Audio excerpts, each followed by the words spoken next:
Bismillahirrahmanirrahim. Assalamu alaikum. This is the Graceful Grammar Higher Secondary School digital class. How are you, student? This is your second homework of social studies, grade 6, and the topic is the Indus Valley Civilization and the Aryans. तो अभी आप जो pictures देख रहे हैं अपनी screen पर, उससे आपको ऑब्वियसली एक ही चीज़ दिमाग में आ रही होगी, that we are going to visit the history. ठीक है, आज हम हिस्ट्री का टॉपिक कवर करेंगे और आप पिक्चर्स में देख सकते हैं Indus valley civilization is given and chariot is given, bow and arrow. ये सब आपको हिस्ट्री में मिलता है. जो ड्राइंग्स जो हिस्ट्री में पुराने लोग ड्रॉ कर गए, उससे हम लोगों को पता चलता है कि वो उनका लाइफस्टाइल कैसा था. So let's start. Now student, I want you to get familiarized with one of the terminology, archaeologist. अब क्योंकि आप हिस्ट्री पढ़ रहे हैं, आपको पता होना चाहिए वो लोग जो हिस्ट्री पढ़ते हैं या वो लोग a person who study human history and pre-history through the excavation of sites and analysis of artifacts and other physical remain, इन लोगों को archaeologist कहते हैं. तो आप ये समझें, इस वक्त आप और मैं, हम दोनों archaeologist हैं और we are interested in the history of Indus valley civilization. ठीक है, तो अब हम लोगों ने आर्कियोलॉजिस्ट की तरह रहना है जब तक ये चैप्टर हमारा चल रहा है. और ये वो लोग हैं जो ह्यूमन और बाकी लाइक एनिमल्स, इन सब की हिस्ट्री मालूम करते हैं. कैसे मालूम करते हैं? Excavation of sites. अब उन्हें ये पता चलता है कि एजम्पशन है कि इस साइट पे 10,000 साल पहले ये चीज़ हो सकती है, तो वो वहाँ से उधर से एक्सकवेशन शुरू करते हैं. वहाँ पर एक पूरा सेटअप होता है उनका, फिर वो एकदम से वहाँ खुदाइयाँ शुरू करते हैं और मशीन्स का इस्तेमाल करते हैं ताकि पता चल सके क्या चीज़ कोई अंदर है या नहीं है. तो फिर उसे डिग आउट करते हैं और फिर जो चीज़ें निकलती हैं नीचे खुदाई करने के बाद उनको स्टडी करते हैं. अगर फॉर एग्जांपल उस पर वो कोई आर्टिफैक्ट है, कोई भी एक चीज़ है, कोई एक नेकलेस है, कोई भी एक पीस है, तो उसको स्टडी करते हैं प्रॉपरली, उसके पीछे सारा हिस्ट्री से उसको ज्वाइन करते हैं, तो उनको आर्कियोलॉजिस्ट कहते हैं. ठीक है.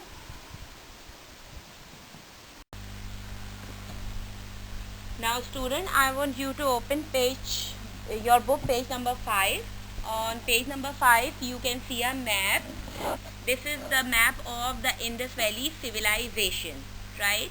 सिविलाइजेशन इसलिए कह रहे हैं क्योंकि ये बहुत वेल डेवलप थी. यहाँ पर पूरे प्रॉपर सिस्टम ड्रेनेज का, they were having trade and all these thing. तो ये लोग आहिस्ता आहिस्ता सेटल होकर इन लोगों ने ग्रेजुअली इतना अच्छा तरक्की की और इतनी चीज़ें सीखी that it become a civilization, as I have explained you before also. Now in this map you can see there are no boundaries. कोई कंट्री इसमें नहीं नज़र आ रही. only we have mentioned Afghanistan, Tibet, Arabian Sea. Other than that आपको कोई country इसमें mention नहीं है क्योंकि उस वक्त कोई इस तरह की कोई कंट्री नहीं थी जो अभी करंट मैप पर है. Now you can C on this map that Mehrgarh is given, Harappa is given, Mohenjo-daro and the Indus River and the tributaries of Indus River is shown. अब ये माना जाता है कि सबसे पहले लोग जो इस साउथ एशिया में आकर सेटल हुए हैं, they are the people of Indus Valley, right. ये सबसे पहले लोग थे जो इंडस वैली में आके सेटलमेंट की थी जिन्होंने. फिर जिस एरिया में ये लोग फर्स्ट टाइम आए थे वो आपका था मेहरगढ़ का एरिया, राइट. आजकल ये मेहरगढ़ का एरिया हमारे पाकिस्तान में, बलोचिस्तान में है, राइट. अब आर्कियोलॉजिस्ट ने जो चीज़ें इस एरिया में से सर्च आउट की, जो आर्टिफैक्ट्स उनको मिले, जो रिटन स्क्रिप्ट उनको मिले, उससे उन्होंने ये अजम्पशन किया है कि ये 7000 BCE यानी कि इतनी पुरानी सिविलाइजेशन है. और बहुत कम हम लोगों को, बहुत इतनी ज़्यादा इंफॉर्मेशन नहीं है इसके इस सिविलाइजेशन के मुतालिक, राइट, क्योंकि इनका जो राइटिंग स्क्रिप्ट था वो इतना क्लियर नहीं है अभी तक। The next phase of life in this region is found in the ancient city of Mohenjodaro.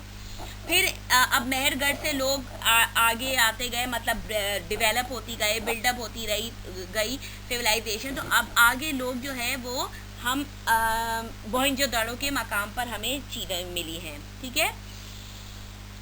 उसके अलावा फिर इन लोगों ने और प्रोग्रेस किया, प्रोग्रेस करते करते फिर मोहनजोदड़ो, कोट डीजी, ये दोनों इलाके जो हैं सिंध के हैं। इसके अलावा आर्कियोलॉजिस्ट को हड़प्पा जो कि पंजाब में वाक़ है, उधर से भी इनके रून्स मिले हैं। रून्स क्या होते हैं? पुरानी चीज़ें या ऐसी जो आर्कियोलॉजिस्ट को मिलती हैं खुदाई करने के बाद या डिगिंग करने के बाद, ठीक है। Remain show that by this time an advance civilization with developed cities was flourishing in this area. अब जितने रूल्स हमको मिले, जो हमें स्टडी हमने किया, जितना आर्कियोलॉजिस्ट ने, उससे दे आर सरप्राइज कि ये जो मोहनजोदड़ो, हड़प्पा, मेहरगढ़ इधर के लोग थे, इन्होंने एक बहुत ज़बरदस्त सिटी को डेवलप किया हुआ था और देवर फ्लरिशिंग, वो आगे से आगे तरक्की कर रहे थे and they could have make more progress. The Indus Valley civilization seems to have been located initially along the bank of the ancient river Saraswati. Now on the screen you can see एक आपको satellite का map मैंने show किया हुआ है जिसमें river Saraswati नज़र आ रहा है, which is a part of India plus Pakistan, दोनों में ये फ्लो करता था। अब दूसरे मैप में अब ये रिवर सरस्वती अब ड्राइड अप हो गया है, ख़त्म हो गया है। लेकिन जब इंडस वैली सिविलाइजेशन के लोग थे तो as I told you before, कोई बाउंड्रीज नहीं थी, no Pakistan, no India, nothing. तो उसमें आपका रिवर सरस्वती जो है, इसके इर्द गिर्द इन लोगों ने अपनी लोकेशन स्टार्ट की थी, अपना रहना स्टार्ट किया था। From there towns and city spread, और फिर वो आगे बढ़ते रहे और वो फिर इंडस वैली, जैसे मैंने आपको बताया, मोहनजोदड़ो, फिर वो हड़प्पा, इस तरह वो स्प्रेड होते रहे। अब वो इतने स्ट्रेच हुए हैं, the Indus valley civilization stretched from Afghanistan, मतलब वो अफगानिस्तान से लेकर इंडिया का जो हिस्सा है पंजाब का, वहाँ तक ये पूरे सिविलाइजेशन और पीपल स्प्रेड हो गए थे। अब आप देख सकते हैं on page number 5 what archaeologist had found. अब उन्हें क्ले के फिगर्स मिले।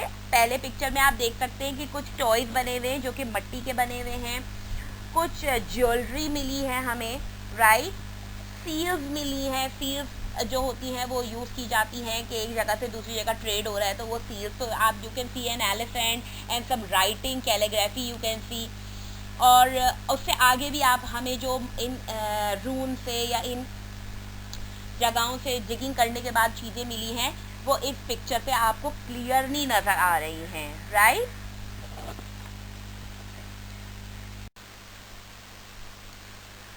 Now come to page number 6. On page number 6 you can see the picture of Mohenjodaro.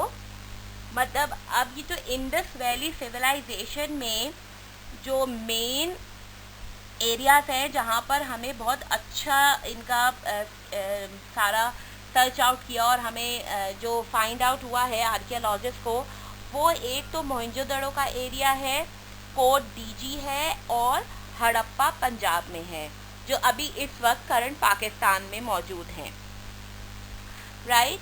अब हम ये स्टडी करेंगे कि how the people were living. So on page number 6 you can see it was a assumption कि ये बनाया गया है, या जो अभी डिग आउट हमने चीज़ें की हैं आर्कियोलॉजिस्ट ने, उससे हमें ये पता चलता है कि Mohenjodaro was a well plan town. ये एक बहुत अच्छा प्लान टाउन था।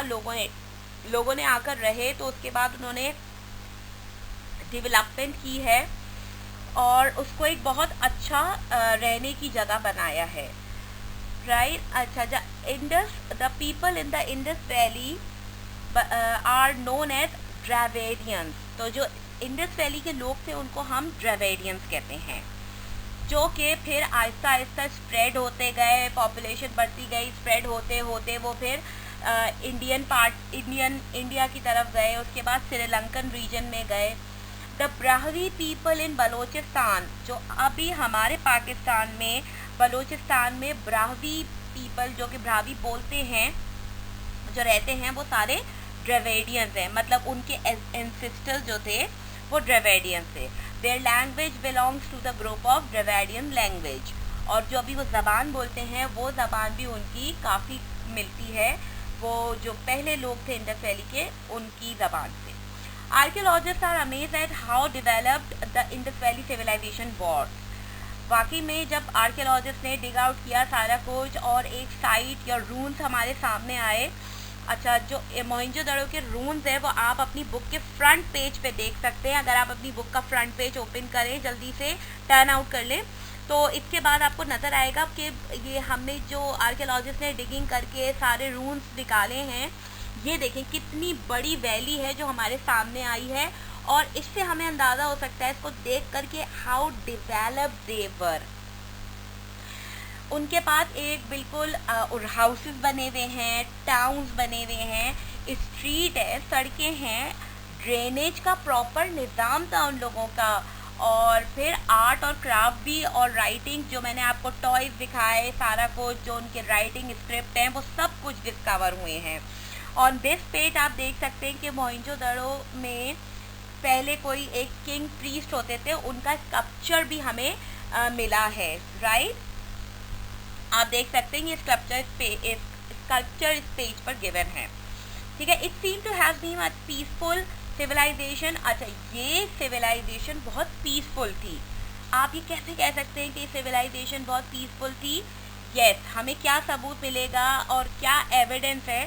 तो जब हम ये डिग आउट कर रहे थे, आर्कियोलॉजिस्ट जब काम कर रहे थे, तो हमको वहाँ पर या इन लोगों को वहाँ पर कोई भी वॉर के साइंस नहीं मिले, कोई वेपन नहीं मिला, हमें कोई एक ड्राइंग ऐसी नहीं मिली जिसमें लोग एक दूसरे को मार रहे हों, ठीक है।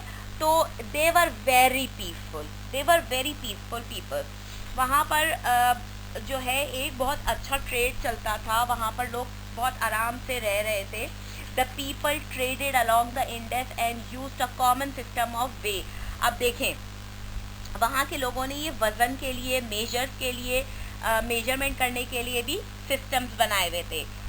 टैक्सेस दिया जाता था, जैसे हम अभी टैक्स दे रहे हैं। 7000 BCE के लोग भी वहाँ पर एक इंडस वैली जैसी सिविलाइजेशन बनाकर वहाँ पर भी वो टैक्सेस पे कर रहे थे। रेवेन्यू सिस्टम था, जैसे हमारे कराची का रेवेन्यू सिस्टम है कि हम कैसे अपना रेवेन्यू जनरेट करते हैं। तो ये एक प्रॉस्परस सिविलाइजेशन थी, ठीक है। Archaeologists have also discovered some seals showing an ancient form of writing. अब इनकी हमें कुछ सील्स मिली है जिस पे उनकी कुछ राइटिंग हुई हुई थी, which you can see on page number 5 also.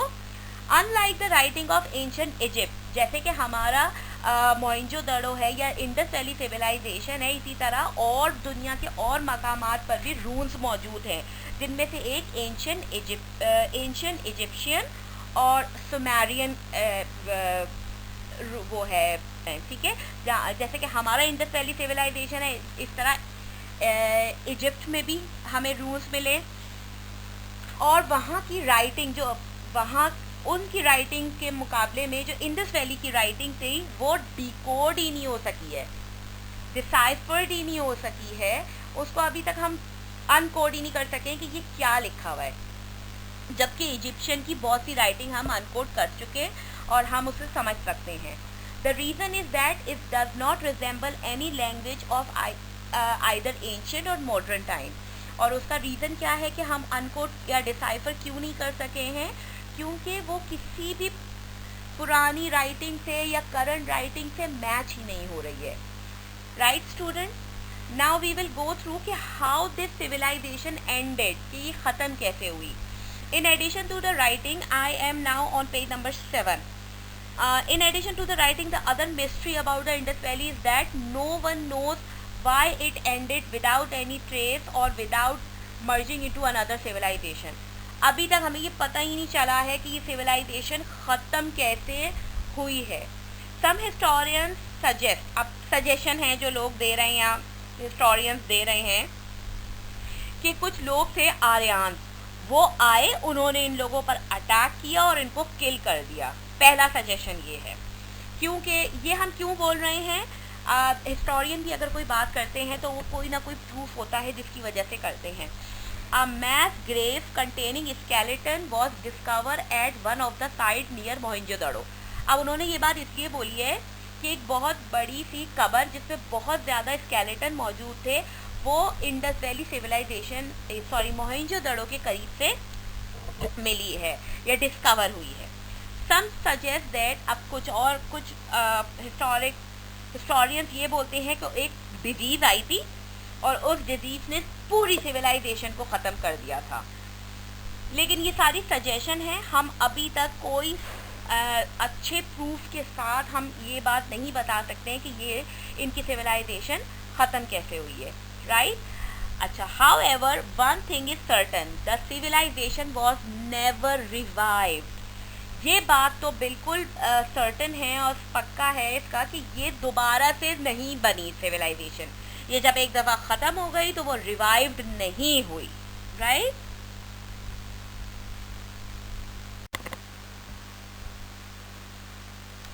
Okay, dear student, now take out your notebook.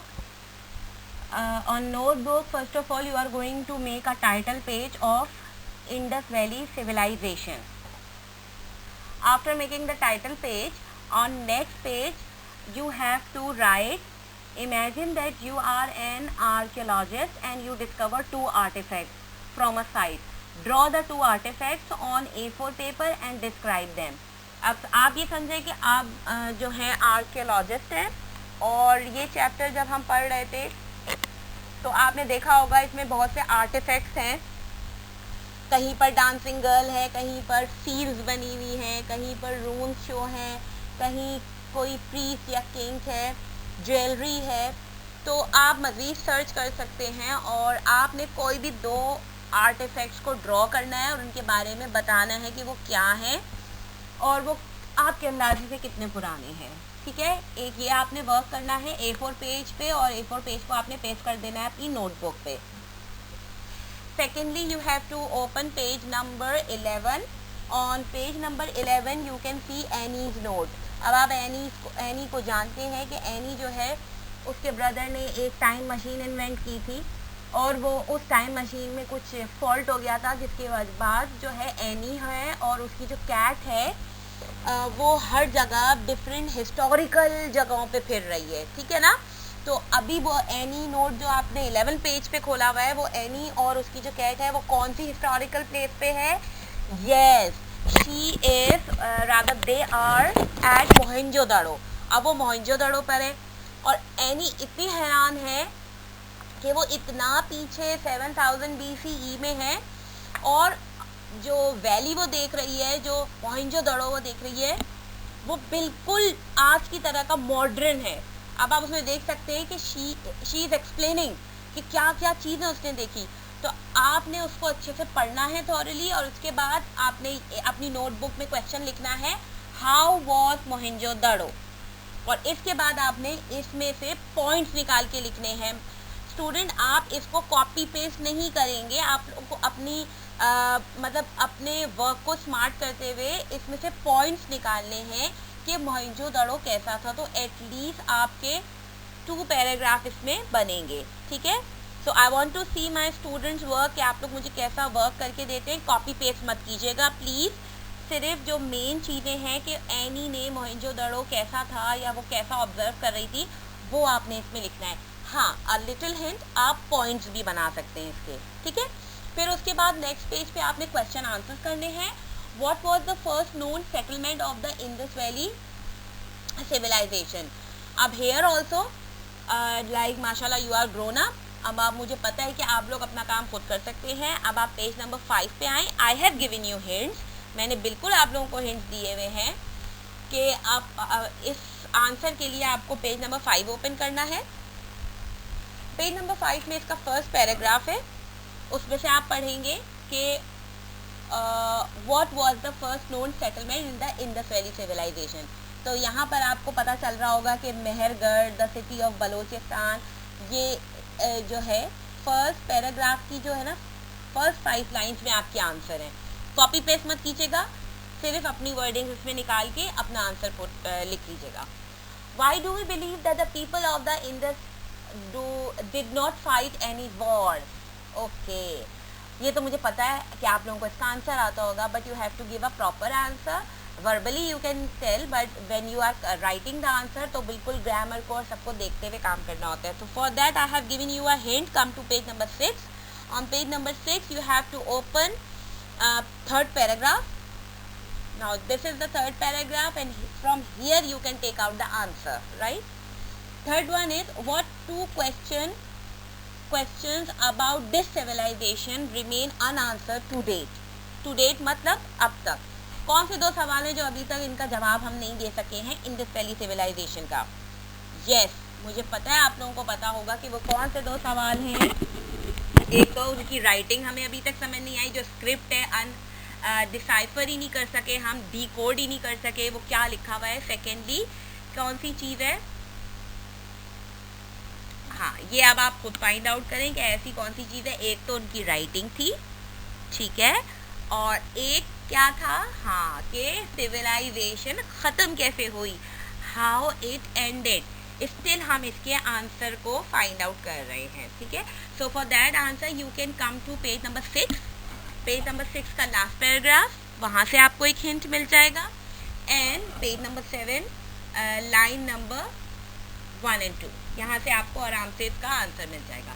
तो best of luck my students. Now first of all अभी आप अपनी वीडियो को यहाँ पे पॉज कर देंगे, अपना ये वाला होमवर्क आप पहले कंप्लीट करेंगे और इसके बाद अपनी आगे की वीडियो को कंटिन्यू करेंगे, right student, and best of luck again. I hope student that you have done your work of Indus Valley civilization. Now we will move forward.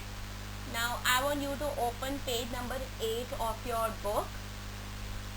On page number 8 you can see the heading the Aryans, ठीक है। अब ये आर्यन से आगे circa 1750 BCE लिखा है। So what is circa 1750 BCE? Circa actually approximation को कहा गया है कि ये जो आर्यंस हैं, आर्कियोलॉजिस्ट ने अज्यूम किया है कि ये जो भी हम आगे सारा कुछ पढ़ेंगे ये अप्रॉक्सीमेटली या सर्का 1750 BCE में हुआ है, ठीक है। अच्छा, now we will go through Aryans. The Aryans, अभी आर्यंस कौन है? The Aryans from the Ural mountains near Russia. अब ये वो लोग थे जो ये रशियन एरिया में रहते थे, ठीक है। अब जाहिर बात है उस वक्त लोगों की ये बाउंड्रीज नहीं थी, कंट्रीज नहीं थी, ना कोई इस तरह का लॉ था कि इधर से उधर नहीं जा सकते, पासपोर्ट सिस्टम है और ये सारा, ऐसा कुछ भी नहीं था उस एरा में। तो अब ये उरल माउंटेन है रशिया में, तो उधर से ये 1750 BCE में आपके जो साउथ एशिया है इसमें एंटर हुए। Now I want you to open the map and look at the map कि ये कहाँ से आए हैं। First of all Aryan migration from Central Asia. अब ये जो आपका सेंट्रल एशिया है, साउथ एशिया आपको मैंने बता दिया है कि व्हाट इज साउथ एशिया, और फिर उसके जो मिडल इलाका है उसके आगे का वो सेंट्रल एशिया है, जिधर आपका रशियन भी हो सकते हैं और जो दूर के इलाके यूरोपियन और इस तरफ के जो इलाके हैं ये हो सकते हैं। नाउ यहाँ से लोग जो हैं दीज आर्यन ये एंटर हुए साउथ एशियन रीजन में हिंदुकुश माउंटेन से। अब आप देख रहे हैं ये एरो कि किस तरीके से ये हिंदुकुश से एंटर हो रहे हैं और they are coming to Harappa, then they are invading into the Indian continent और ये इस तरह आगे की तरफ मूव कर रहे हैं, ठीक है, बे ऑफ बंगाल की तरफ। तो ये लोग जो हैं इस तरीके से from the Hindu Kush mountain north Pakistan में एंटर हुए थे। By 1500 BCE, they had settled down in a large area and followed their own way of life. फिर ये लोग जब जाहिर बात है अटैक हो गया, वो लोग इन्वेड कर गए, वो लोग अपना they are living, they have started their life, उन्होंने अपनी लाइफ स्टार्ट कर ली वहाँ पे. फिर दे वर नोमैड. अच्छा, ये जो आर्यन थे ये नोमैड थे. नोमैड क्या होते हैं? जो एक जगह नहीं रहते बल्कि वो खाना बदोश होते हैं, एक जगह से दूसरी जगह जाते हैं, फिर आगे जाते हैं, फिर आगे जाते हैं. They don't have a specific place कि वो वहाँ पे अपनी रेजिडेंस कर ले. जैसे कि इंडस वैली सिविलाइजेशन के लोगों ने एक जगह रहते हुए आहिस्ता आहिस्ता प्रोग्रेस किया और फिर एक पूरी सिविलाइजेशन बना ली. So they were not having this kind of style Aryans का. तो they had no concept of, जाहिर बात है जब वो एक जगह रहते ही नहीं है तो उनके पास एग्रीकल्चर का, फार्मिंग का कोई भी कॉन्सेप्ट था ही नहीं. मगर उन्हें ये इलाका अच्छा लगा तो दे स्टार्टेड देयर लाइफ. अब वो अपना लाइफ उनको यहाँ पे स्टार्ट कर रहे थे. तो फिर इन लोगों ने जो इंडस वैली सिविलाइजेशन के लोग रह रहे थे उनसे उन पर डिपेंडेंट हो गए, क्योंकि उनसे इन्होंने एग्रीकल्चर सीखनी थी, ट्रेड सीखना था, फार्मिंग सीखनी थी, तो वो उनके डिपेंडेंट हो गए. फिर दे progress rapidly however and settled down in villages under rajas, giving up their nomadic ways. They have strong belief. फिर इन लोगों ने देखा कि जाहिर बात है लोग हमेशा अच्छी चीज़ की तरफ जाते हैं. फिर इन्होंने फार्मिंग सीखी, इन्होंने अपना सारा कुछ एक सेटअप बना लिया आर्यंस ने, और फिर आहिस्ता आहिस्ता इन्होंने यहाँ रहना स्टार्ट कर दिया. और एक चीज़ जो इनकी थी कि ये मजहबी बड़े थे, बड़े स्ट्रॉन्ग बिलीफ थे इनके रिलीजन के. ठीक है, अब आप देख सकते हैं. I want you to come back to the map. Central Asia से by the through the way of they are entering in the Indus valley civilization, और फिर ये हड़प्पा को क्रॉस करते हुए ये जो आपका इंडियन रीजन है सारे, इनके ऊपर ये लोग आहिस्ता आहिस्ता इन्होंने अपनी लाइफ स्टार्ट कर दी. और ये फिर नोमैड से परमानेंट रेजिडेंट के तौर पे वहाँ रहने लगे. ठीक है,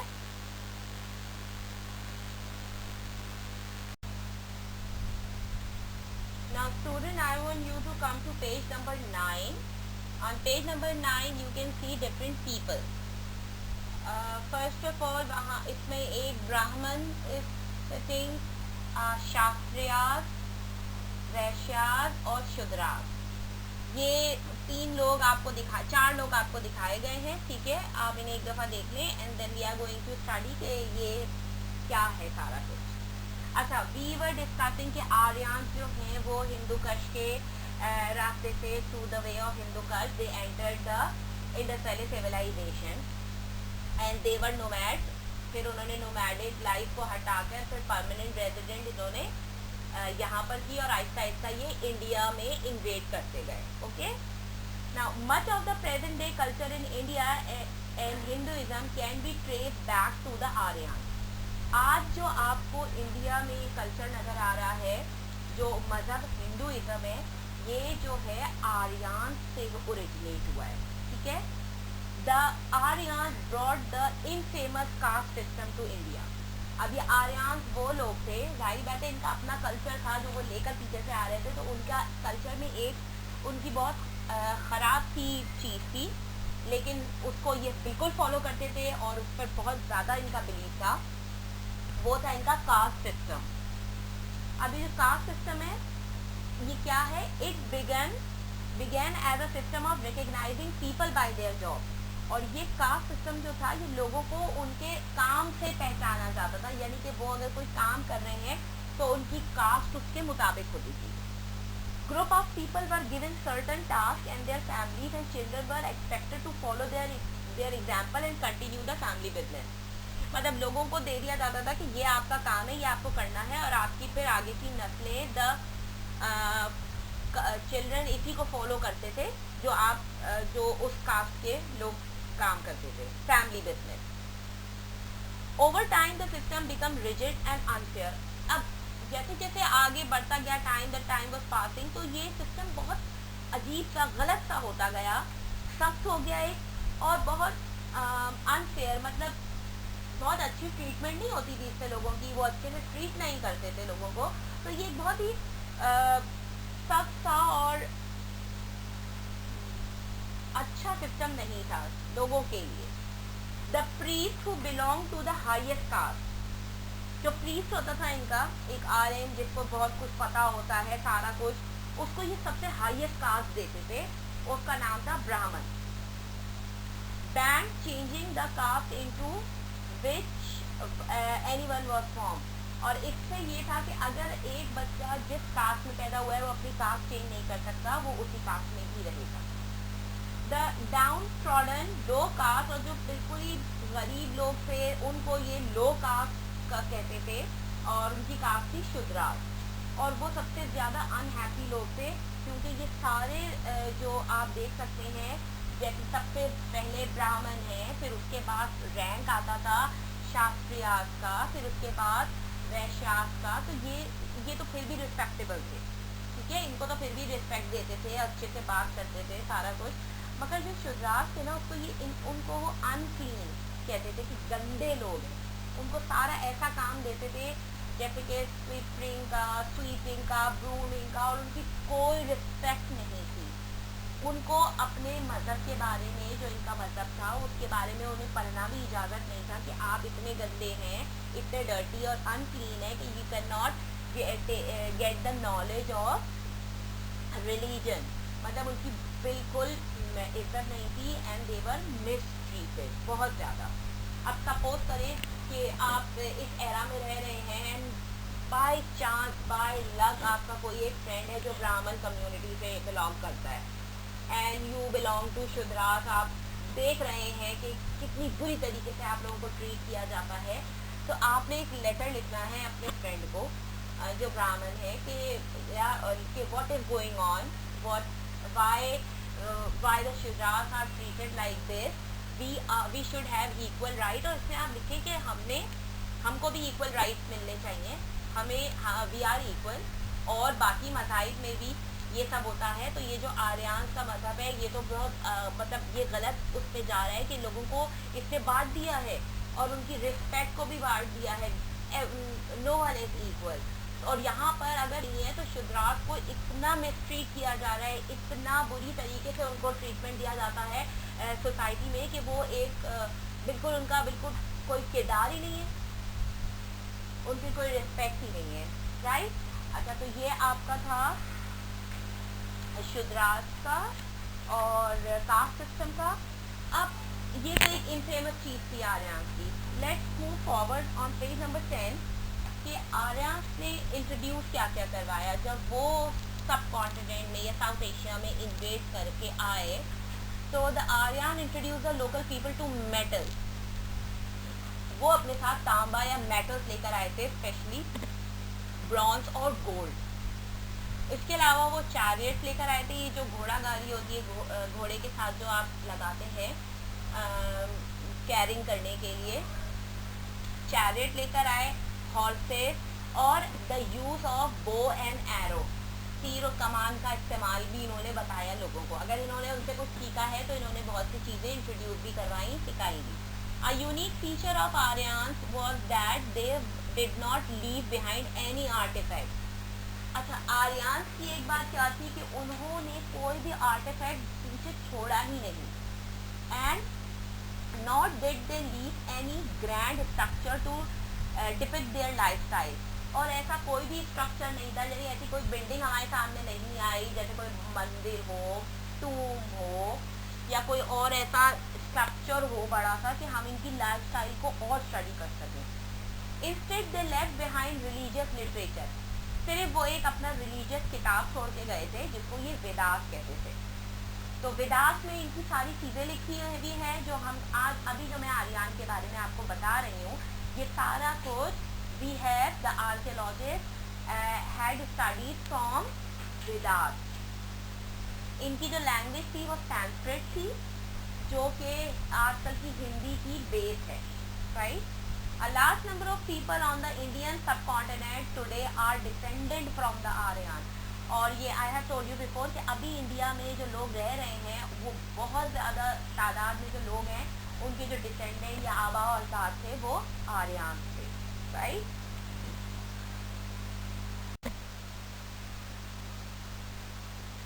Now let's start our homework. I hope that the lesson and the topic is understood. Now first of all you have to make the title page of Aryan, and then after that you have to write imagine you belong to Shudras caste. आप imagine करें कि आप Shudras cast के हैं और write a letter to your Brahmin friend. Luckily आपका कोई Brahmin friend है, उसको आप बताएं कि आपकी जो कास्ट के लोग हैं उनको किस तरीके से मिसट्रीट किया जाता है, उनको किस तरीके से ताने दिए जाते हैं, उन्हें कोई इज्जत नहीं दी जाती, और आप इसमें ये भी बताएं कि इसको चेंज होना चाहिए. We all are equal, we all are human, we should not be mistreated. अगर एक शुद्रास का बच्चा पढ़ रहा है तो ब्राह्मण के बच्चे को भी पढ़ना है. Everyone has equal right. और वो अपनी काबिलियत पे आगे जाते हैं, ना कि ये कास्ट सिस्टम पे लोग आगे जाते हैं. ठीक है. अब एक छोटा सा लेटर आपने लिखना है और उस लेटर को आपने अपनी नोटबुक पे ही A4 पेपर पे लिखना है और फिर उसे अपनी बुक पे पेस्ट करना है. ठीक है. Then you have on next page you have to do question and answer. Right what you know about the Aryan. अब इसके लिए I have given you the hint. Page number open page number 8, 9 and 10.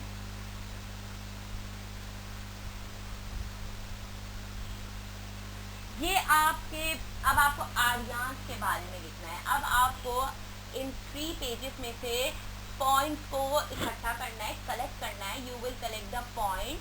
First of all you will write कि आर्यन क्या थे, कहाँ से आए, उनका वो नोमैडिक थे, फिर उन्होंने फार्मिंग की है, उनके बिलीफ स्ट्रॉन्ग थे, दे हैड क्या लेकर आए, कास्ट सिस्टम. ठीक है. That was infamous. और फिर उसके बाद उसके अलावा वो चैरियट, हॉर्सेस, बो एंड एरो, ये सारी चीज़ें लेकर आए थे अपने साथ.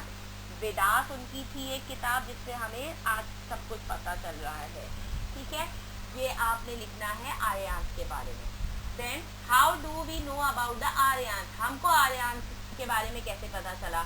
Yes, it's very easy. 2 line answer है that we got to know about Aryans through the religious script or literature that they have left with us. What did the Aryans learn from the local people? अब इन्होंने local people से क्या सीखा. Obviously ये आपको page number 8 की last 3 lines में मिल जाएगा. दैट इज उन्होंने फार्मिंग और एग्रीकल्चर सीखा था लोगों से. ठीक है. Now I want you to start your work. Do your work on your own. Later भी आपने खुद लिखना है. मुझे बिल्कुल ज़्यादा बड़ा लेटर नहीं चाहिए, स्मॉल सा लेटर चाहिए जिसमें आप अपने पॉइंट डिस्कस करेंगे अपने फ्रेंड के साथ. And I want you to do it on your own. It is a very easy homework. Now best of luck students, start your work. Okay, my students, we have covered 2 topics. We have covered the Indus Valley Civilization. I hope कि अब आपको 7000 BCE जो पुराना Indus valley civilisation का है सारा scenario clear हो गया होगा. ठीक है. Then after Indus valley civilisation, अच्छा ये सारे इंडस वैली सिविलाइजेशन के आर्टिफैक्ट्स आप ज़रूर स्टडी करें. और 2 आर्टिफैक्ट्स तो आपने बनाने ही हैं और उनके बारे में डिस्क्राइब भी करना है. उसके बाद हमने कि इंडस वैली सिविलाइजेशन के लोगों को फिर कौन बाद में प्रोसीड किया जिसने, वो है आपके आर्यन्स हैं. आर्यन्स ने क्या क्या किया वो सारा कुछ वी हैव स्टडीड. अच्छा, थोड़े से चंक्स हैं जो मैं आपको तो एक रिवाइज करवाना चाहती हूँ या बताना चाह रही हूँ. वो ये है दैट आज जो हम पंजाब में ब्रिक्स यूज़ करते हैं, जो ईंटें हम यूज़ करते हैं वो एक्चुअली बिल्कुल उसी डिज़ाइन की हैं जो 7000 BCE में हड़प्पन पीपल ने बनाई थी. उनकी जो ब्रिक थी वो 28 सेंटीमीटर लॉन्ग थी और 14 सेंटीमीटर वाइड थी और 7 सेंटीमीटर उसकी हाइट थी. तो वही ब्रिक्स आज हम लोगों के एरियाज में, पंजाब में, सिंध में वो यूज़ हो रही हैं. जो कि आपने देखा होगा कि हमारी द ब्रिक्स जो बनती हैं वो होती हैं क्लिन फायर्ड ब्रिक. भट्टियों पे गरम करके हम अपनी ईंटों को बनाते हैं। तो ये सारा मेथड हड़प्पन लोगों से हमें मिला है। And Harappan were very good brick maker, और वो बहुत अच्छे ब्रिक मेकर थे। तो दैट वॉज द थिंग, एक ये आपसे शेयर करना था मैंने। इसके अलावा Mohenjodaro literally means land of the dead. अब मोहनजोदड़ो को लैंड ऑफ द डेड क्यों कहा जाता है? मीनिंग जो है मोहनजोदड़ो के वो ये है कि लैंड ऑफ द डेड। इसका मतलब ये है कि इसलिए ये बात बोली जाती है क्योंकि आई टोल्ड यू कि मोहनजोदड़ो जब एक दफ़ा सिविलाइजेशन ख़त्म हुई, उसके बाद वो रिवाइव नहीं हुई, वो दोबारा से नहीं आगे बढ़ी, तो वो वहीं पर एंड हो गई थी, इसलिए उसको लैंड ऑफ द डेड कहा जाता है। Is it clear I student? Okay, now I hope that the chapter the concept are clear. अब आप एक काम करेंगे कि on page number 10 you see true and false. On page number 10 जो ट्रू एंड फॉल्स गिवन है और जो वर्क गिवन है, इसको आपने अपनी नोटबुक में करना है। ठीक है, state whether each of the following statement is true and false. पहले बताना है कि ट्रू है फॉल्स, और अगर फॉल्स है तो करेक्ट स्टेटमेंट क्या है, ये आप अपनी नोटबुक में करेंगे। ये आपका लास्ट वर्क है जो आपने करना है, और उसके बाद आपका ये कवर हो गया है चैप्टर। तो nice to teach you, well done boys and girls, आप लोगों ने अच्छा अंडरस्टैंड किया। I hope then the copies will come to me for the checking neat and clean, और बिल्कुल अच्छे से आपने जिस तरीके से मैंने आपको बोला हुआ है आप उस तरीके से वर्क करेंगे। ठीक है, अगर आपको कोई भी इशू आता है, कोई भी प्रॉब्लम आता है, तो आप अपने व्हाट्सएप ग्रुप के एडमिन से पूछ भी सकते हैं। ठीक है student, best of luck and thank you very much. To which height we cannot rise. Allah Hafiz.